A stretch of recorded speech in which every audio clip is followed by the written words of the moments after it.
Hi, I'm Michael Patterson. I'd like to introduce myself to you. I'm going to be joining Roger Anionson as a guest lecturer periodically, so we thought it would be good to just say hello, tell you a little bit about who I am. I grew up in New York City and have recently moved out to Los Angeles with my wife because we have two new grandsons who are living in Southern California, so it didn't really make sense to be living in Washington, D.C. Grew up in New York. I spent 30 years in Washington, D.C.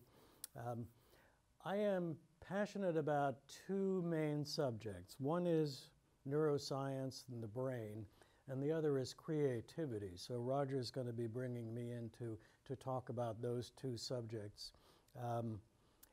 I started out in my early years as an actor.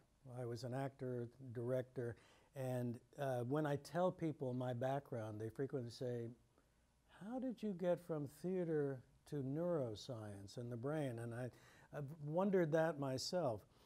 The through line, if you will, to use a theater phrase, I think, is that I was always fascinated with human behavior, why people behaved the way they behaved. So my own personal research has started in the theater, then went to history, and went to animal behavior, ethology, psychology, philosophy, evolution, evolutionary psychology.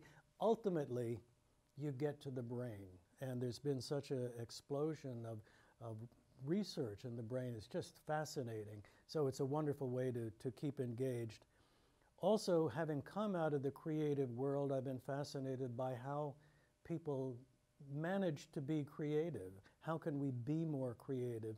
And I've been studying that from an evolutionary point of view, both how is it that we evolved this wonderful capacity of ours, this human capacity to be creative, and also tying that in with the brain.